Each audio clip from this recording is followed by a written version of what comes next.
Price the Lord. ஆண்டவராகிய இயேசு கிறிஸ்துவின் நாமத்தினாலே உங்கள் யாவருக்கும் எங்களுடைய அன்பையும் வாழ்த்துக்களையும் நாங்கள் தெரிவித்துக் கொள்கிறோம். கர்த்தர் நல்லவர், அவர் கிருபை என்றும் உள்ளது. இப்பொழுதும் நம்முடைய போதகர் ரெவரண்ட் டாக்டர் விக்டர் விமல் அவர்கள் கர்த்தருடைய செய்தியை உங்கள் மத்தியிலே பகிர்ந்து கொள்வார்கள். நீங்கள் அந்த செய்தியை பார்த்து கேட்டு கர்த்தர் உங்களுக்கு செய்கிற நன்மைகளையும் எங்களோடு கூட நீங்கள் பகிர்ந்து கொள்ளலாம். அடுத்த வாரமும் இதே நாளில் இதே நேரத்தில் இந்த நிகழ்ச்சியை நீங்கள் காண தவறாதீர்கள். கர்த்தர் உங்களை ஆசீர்வதிப்பாராக.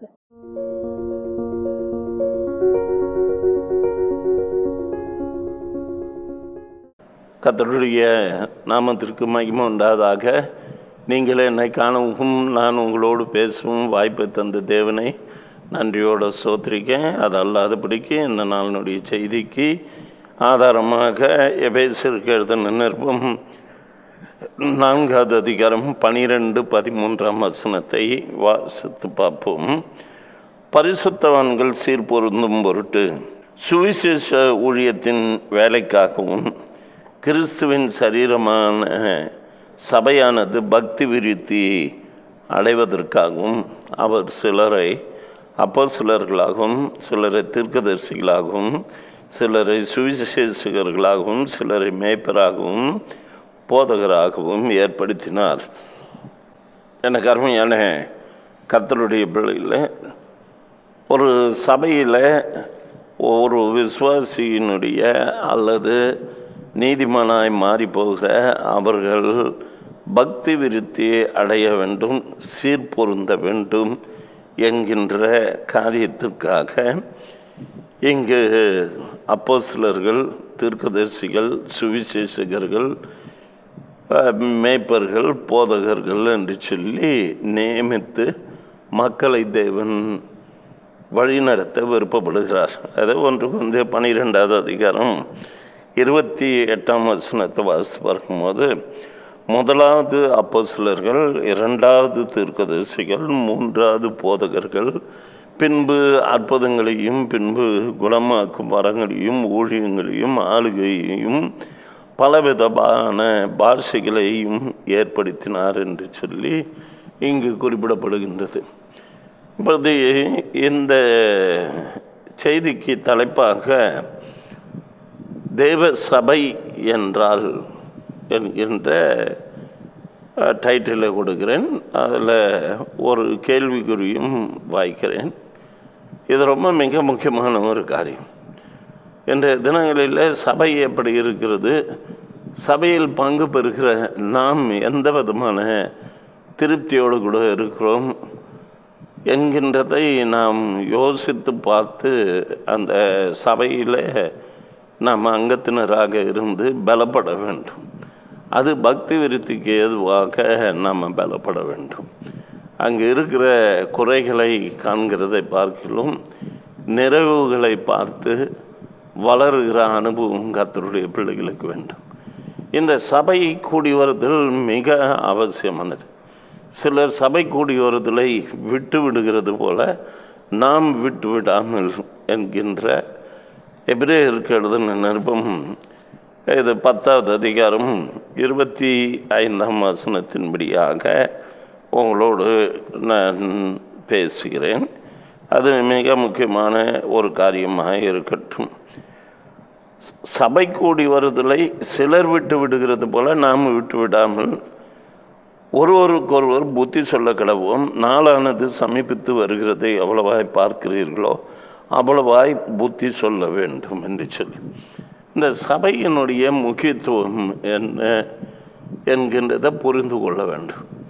வாழ்க்கையில் ஒரு சமாதானத்தை பெறுகிறதற்கான இடம், ஆசீர்வாதத்தை சுதந்திரிக்கிறதற்கான ஒரு இடம். முக்கியமாக அதிலும் நான் சொல்லுகிறது குடும்ப பாங்கான சபை. சபை எப்படி இருக்கணும்னா ஒரு குடும்ப பாங்காக இருக்க வேண்டும். இதை கொஞ்சம் யோசித்து செயல்படுங்க என்கின்றதற்காக உங்களோடு கூட நான் பேசுகிறேன். என்னென்று சொன்னால், ஒரு மனிதன் கர்த்தரை ஏற்றுக்கொண்டு சபையை தேடி அலைந்து ஒரு சபைக்குள் போகும் பொழுது அந்த சபையானது அவர்களை குடும்பத்தின் அங்கத்தினராக ஏற்றுக்கொள்கிறார்களா எப்படி இருக்கிறது என்கின்றதை நீங்கள் அடையாளம் கண்டு கொள்கிறதற்காக சில கருத்துக்களை நான் சொல்ல விருப்பப்படுகிறேன். நான் ஏசிய சர்ச்சில் பாஸ்டர் சுந்தரம் அவர்கள் இருக்கிற காலகட்டத்தில் இருந்தவன். அங்கு நான் போகும் பொழுது நான் இப்படிப்பட்ட ஒரு சூழ்நிலையில் இருந்து யாரும் மீட்கப்படாத நிலையில் அந்த சபை கூடி வருதலுக்குள்ளே போகும் பொழுது அங்கு காட்டின அன்பு தான், அந்த பாசம்தான், அந்த மேய்ப்பன் எங்கள் மீது கொண்ட கரிசனை தான், இவைகளை எல்லாவற்றையும் நினைவு கூர்ந்து பார்க்கும்போது எங்களுக்கு ஏற்பட்ட இன்னல் துன்பங்கள் எல்லாம் படிப்படியாக மாறிவிட்டது. அவர்களும் ஜெபிக்க ஆரம்பித்தார்கள். எனக்கும் தேவன் கொடுத்த அந்த கிருபை வரங்கள் நிமித்தமாக பயங்கரமான பெல்லி சூனிய கட்டுகளில் இருந்து 2 உயிர் பிரிந்த பிறகும் அந்த மரணப்பிடியில் இருந்து தேவன் விடுவித்து காப்பாற்றின பொழுது போதகராய் இருந்தவர் என்னை என்கரேஜ் பண்ணினதும், நான் எனக்கு கண்ட காட்சிகளையும் மற்ற காரியங்களை அதை ஊக்குவித்து உறுதிப்படுத்தி என்னை நிலைநாட்டி அந்த ஐக்கியத்துக்குள்ளே கொண்டு வரும்போது, எல்லாரும் கைவிடப்பட்ட நிலையில் கிறிஸ்தவ மார்க்கத்துக்குள்ளே அங்கே போனான் என்று சொல்லி கொண்டு இருந்த அந்த காலகட்டத்தில் ஒரு குடும்பமாக காணப்பட்டது. எனவே எனக்கு அருமையான கர்த்தருடைய பிள்ளைகளை, சபையானது எப்படி இருக்க வேண்டும் என்று சொல்லி பார்க்கும் பொழுது அந்த மந்தையின் மேய்ப்பனானவன் மிக முக்கியமானவர். அந்த மந்தையின் மேய்ப்பன் எப்படி நடத்துகிறார் என்கிறதை கவனியுங்கள். கர்த்தர் உங்களுக்கென்று ஒரு மேய்ப்பரை கொடுக்கும் பொழுது அந்த மேய்ப்பர் கீழே இருக்க பாருங்கள். அதை விட்டுட்டு தனக்கு இஷ்டமானது, தனக்கு ஏற்ற தீர்க்க தரிசனத்தை சொல்லக்கூடிய தீர்க்கதரிசிகளை தேடுகிறது அல்லது மேய்ப்பனை தேடுகிறது, தனக்கேற்ற மேய்ப்பர்களை தேடுகிறதெல்லாம் தவறான ஒரு காரியம். ஆனால் உங்களை நிச்சயமாக தேவன் வழி நடத்துவாரானால் அந்த சபை எப்படி இருக்கும் என்றால் ஒரு குடும்பமாக இருக்கும் என்கின்றதை நான் குறிப்பிட விருப்பப்படுகிறேன்.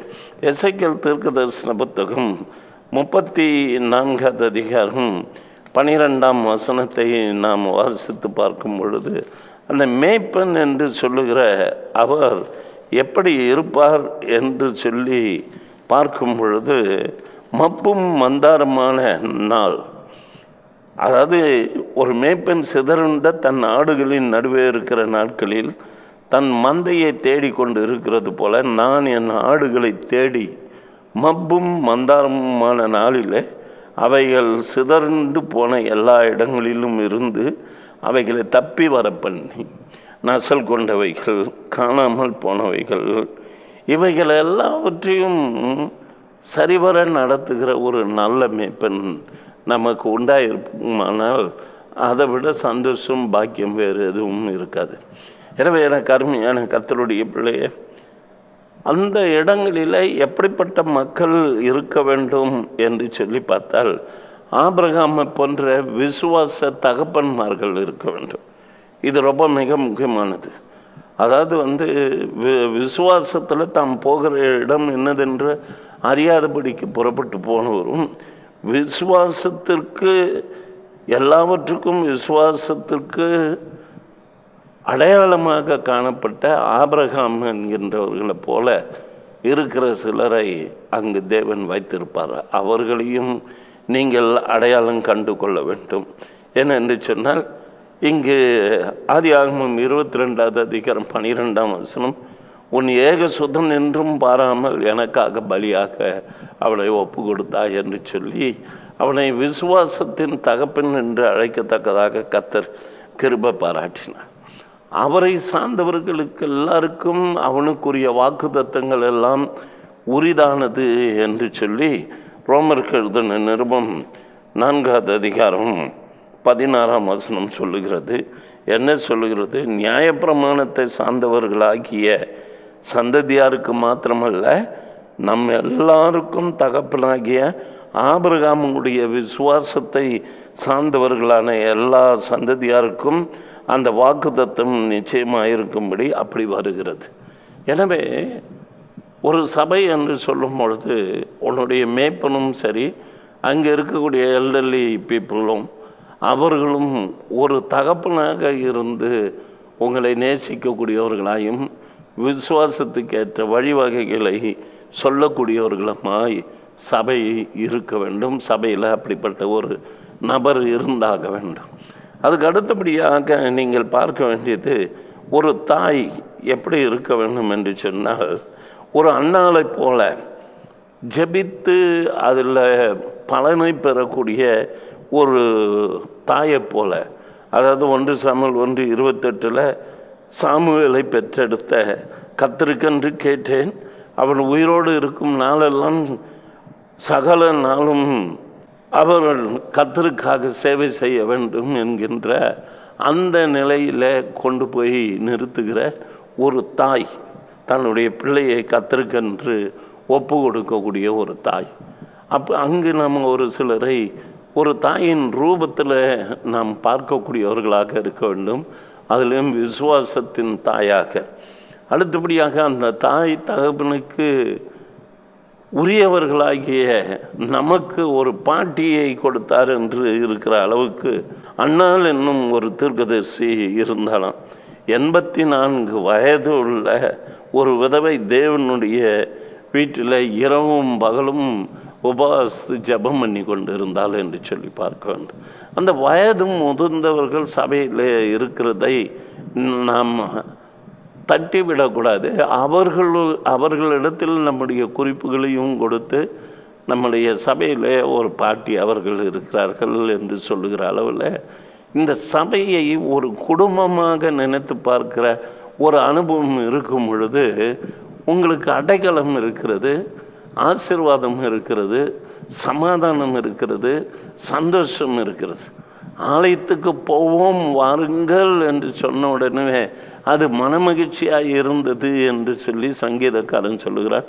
122:1 வாசித்து பார்க்கும் பொழுது அது மாத்திரமல்லாதபடிக்கு சில தம்பதிகள் கணவன் மனைவியாக சேர்ந்து தேவனை துதித்து ஒரு சாட்சியோடு இருக்கக்கூடிய ஆக்கில்லால் பிரிஸ்கில்லால் என்கின்றவர்கள் அங்கு இருக்க வேண்டும். இது ரொம்ப மிக முக்கியமானது. ரோமருக்கு எழுதின நிருபம் 16வது அதிகாரம் 3-4 வாசித்து பார்க்கும்போது, கிறிஸ்து இயேசுக்குள் என் உடன் வேலையாட்களாகிய பிரிஸ்கில்லாவையும் ஆக்கில்லாவையும் வாழ்த்துங்கள். அவர்கள் என் பிராணனுக்காக தங்கள் கழுத்தை கொடுத்தவர்கள். அவர்களை பற்றி நான் மாத்திரமல்ல, புறஜாதியாரில் உண்டான சபையார் எல்லாரும் நன்றி அறிதல் உள்ளவர்களாக இருக்கிறார்கள். சபையில் ஒரு தம்பதிகள், அநேக தம்பதிகள் சபைக்குள்ளே இருக்க வேண்டும். அவர்கள் கர்த்தருக்காக வாழ்க்கையை நடத்தக்கூடியவர்களாக இருக்க வேண்டும். இப்படிப்பட்ட ஒரு சபை நமக்கு இருக்குமானால் எவ்வளவு ஒரு சந்தோஷமாக இருக்கும். அது மாத்திரமல்லாதபடிக்கு நல்ல பங்கை தெரிந்து கொள்ளத்தக்கதான ஒரு மரியாதை போல, ஆண்டவருக்காக சேவை புரிகிற ஒரு மாத்தாளை போல சகோதரிகள் அங்கே சபைகளில் காணப்பட வேண்டும். ஒரு நல்லதொரு சபை, நல்லதொரு இல்லம், நல்லதொரு வீடு என்று சொன்னால் சபை தான். எனக்கு அருமையான கர்த்தருடைய பிள்ளைகளை, வாழ்க்கையில் கெட்டு நொந்து போன சூழ்நிலையில் எனக்கு உதவி புரிந்தார்கள், என்னை தாங்கினாங்க, எனக்கு உதவி செய்தாங்க, எல்லாம் கொடுத்தாங்க, நான் அப்படி பேச வரலை. எல்லா வசதிகள் வாய்ப்புகள் எல்லாம் இருந்தும், அரசாங்க பணியில் பணிபுரிந்து கொண்டு இருந்தும், சம்பளத்தை வாங்கி கொண்டு இருந்தும், ஆண்டவரை தேடினதுக்காக எனக்கு கிடைத்த ஒதுக்கப்பட்ட ஒரு சூழ்நிலையில் காணப்பட்ட நிலையில் அங்கு காண்பித்த அன்பு இருக்கிறது பாருங்கள்.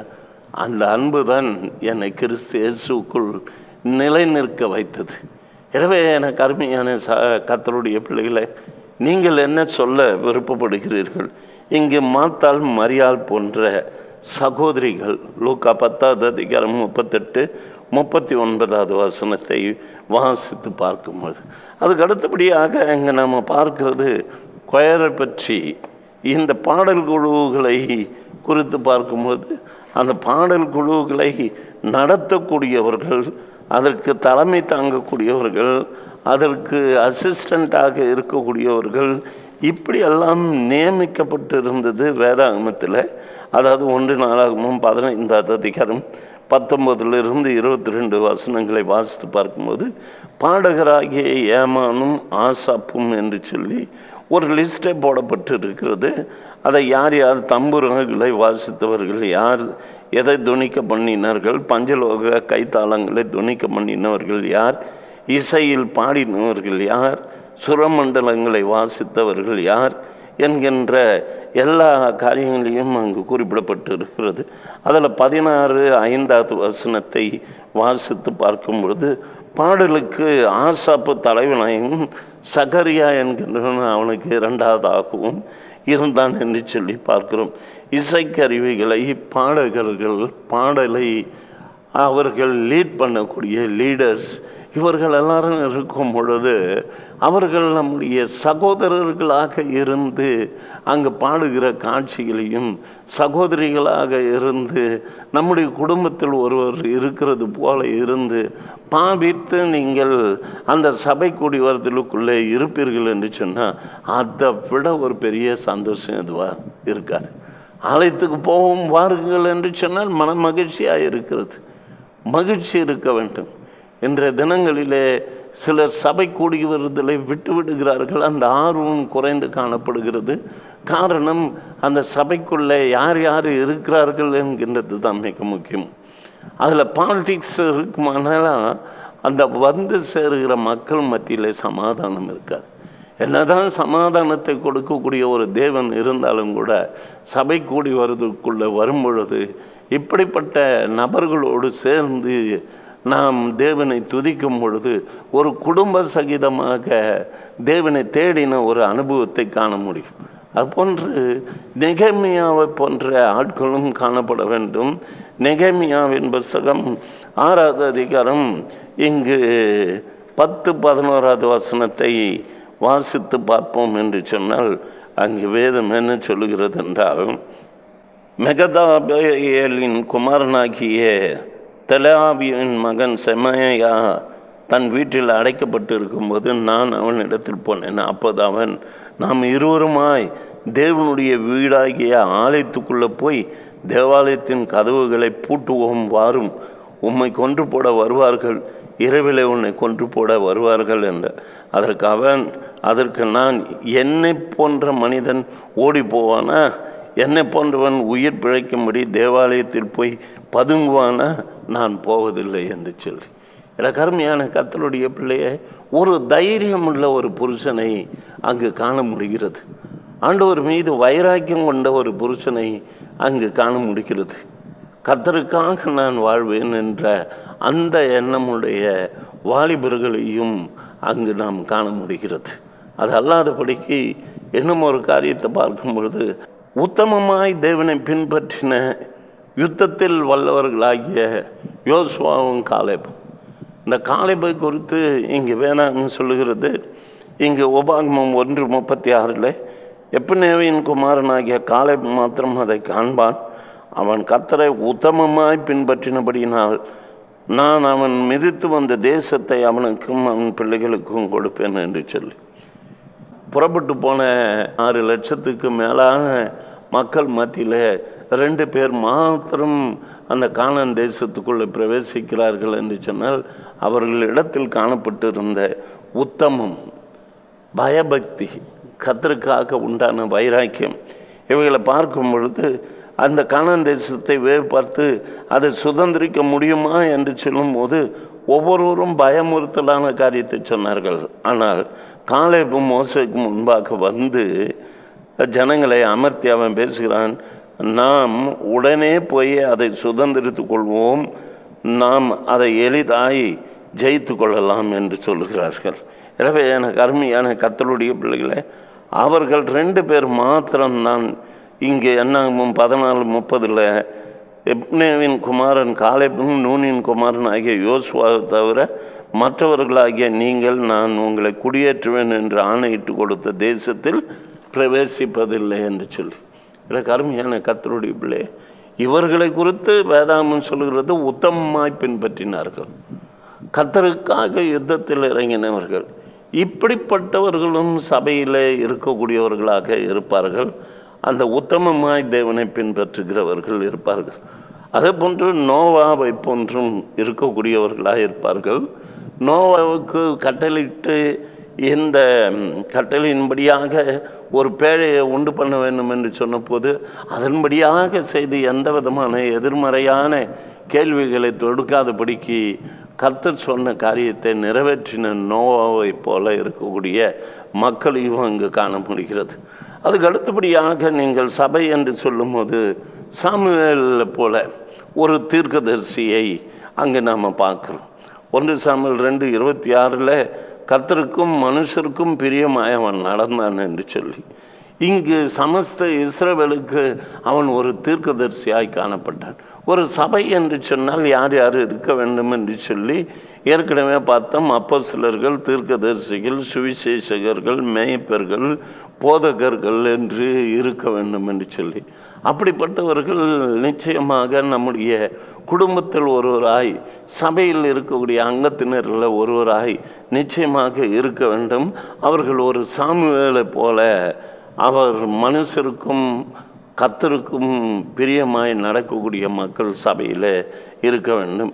அதுபோன்று தானியேலை போல உத்தம இதயத்தோடு கூட இருக்கக்கூடிய வாலிபர்கள், தன்னை தீட்டுப்படுத்தாதபடிக்கு காத்து கொண்டவர்களும், சிங்க கபியில் போட்டாலும் கூட அவர்கள் ஜெபிக்கும் பொழுது சிங்கத்தின் வாயை அடைத்து போட்டு ஜெயம் பெற்ற தானியேலை போல இருக்கக்கூடிய வாலிபர் சகோதரர்கள், பிரதிஷ்டை செய்யப்பட்ட சகோதரர்கள் சபையில் இருப்பார்கள்.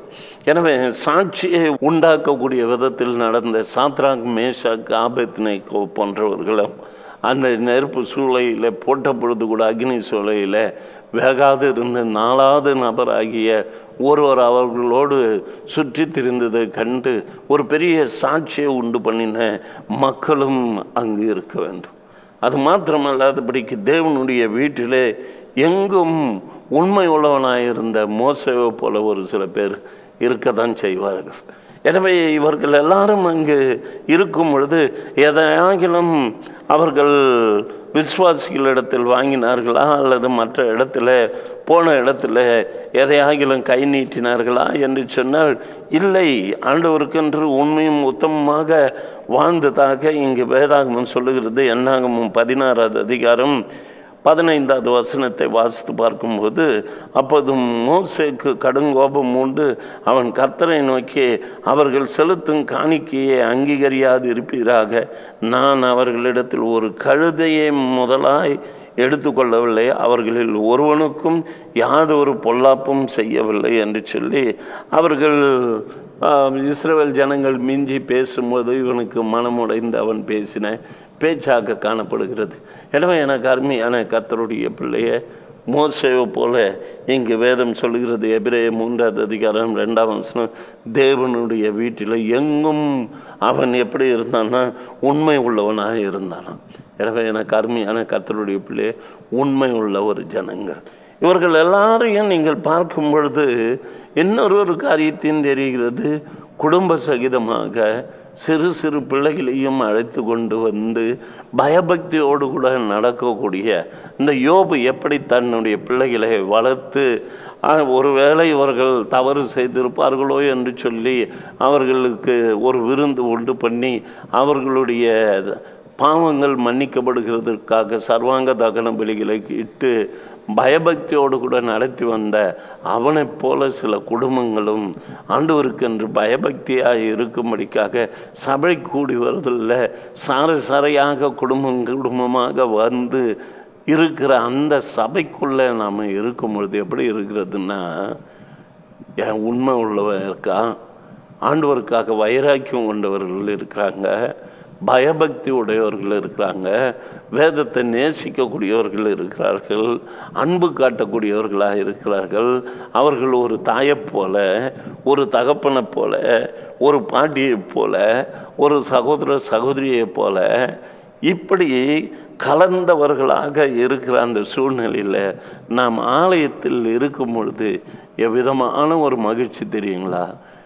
ஏதாவது ஒரு சூழ்நிலைகள் வரும்போது நமக்கு உதவி செய்கிறதற்கும், நமக்கு அன்பு காட்டுகிறதற்கும், நம்மை போஷிப்பதற்கும், அடைக்கலம் கொடுக்கிறதற்கும், நம்முடைய பலவீன சூழ்நிலைகளில் ஆறுதல் படுத்துகிறதற்கும் ஒரு சபையாக இருக்குமானால் எந்த ஒரு விசுவாசியும் ஆண்டவரை விட்டு பின்வாங்கி போக மாட்டான், கடைசி வரையில் நிலை கொள்வான்.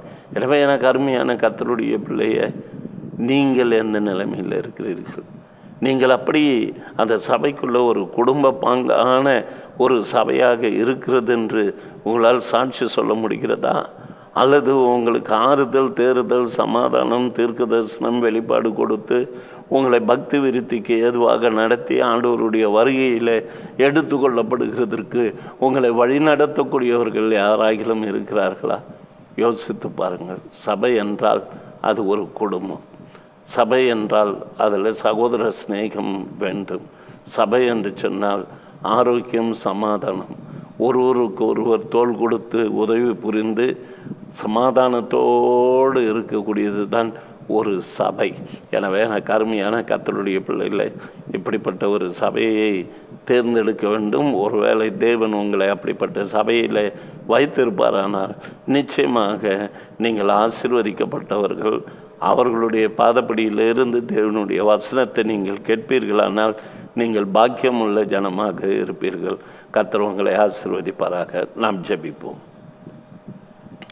நல்ல தேவனாகிய கர்த்தாவே, உம்மை நன்றியோடு சோதரிக்கிறேன், துதிக்கிறேன். ஆண்டவரே, தேவரீர், இப்பொழுதும் நாங்கள் பார்த்த இந்த பகுதி சபை என்றால் ஒரு குடும்பமாக இருக்க வேண்டும் என்கின்ற இந்த சத்தியத்தை தெளிவுபடுத்துகிறதற்கு ஒரு வாய்ப்பை கொடுத்தீர். அதற்கு நன்றி செலுத்துகிறோம்.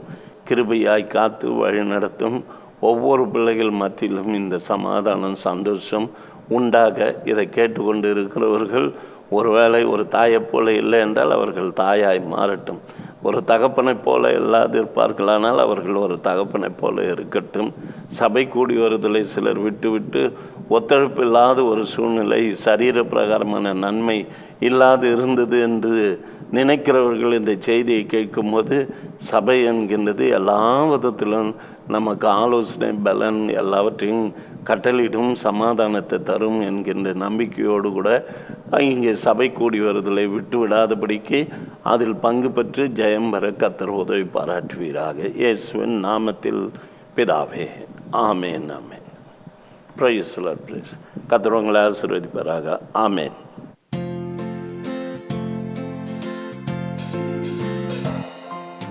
கண்ணீரும் செந்நீராய் ஓடினதே, கர்த்தனை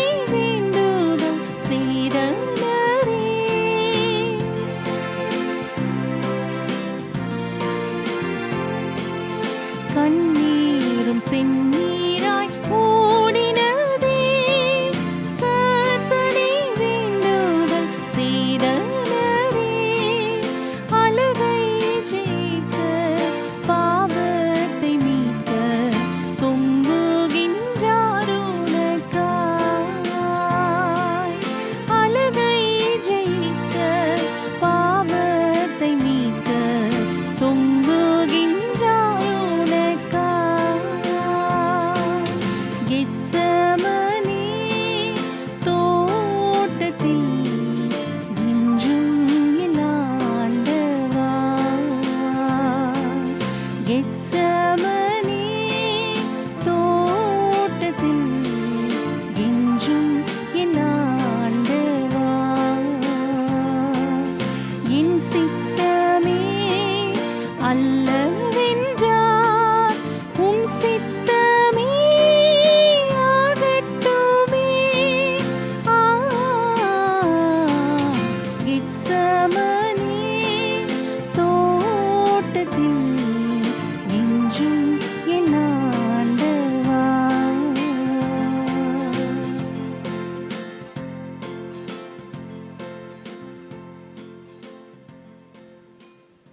இப்பொழுது நீங்கள் பார்த்த இந்த செய்தி உங்களுடைய வாழ்க்கைக்கு ஆசீர்வாதமாக இருக்கும். நீங்களும் எங்களோடு கூட தொடர்பு கொள்ளலாம். எங்களுடைய விலாசம் reverend doctor Victor Vimal, chosen generation assembly, number 97 church street, Govindaraj Nagar, Bagayam, Vellore 632002, Tamil Nadu, south India. எங்களுடைய தொலைபேசி எண்கள் 0416226119 அல்லது 9443346119. கர்த்தர் தாமே உங்களை ஆசீர்வதிப்பாராக. ஆமென்.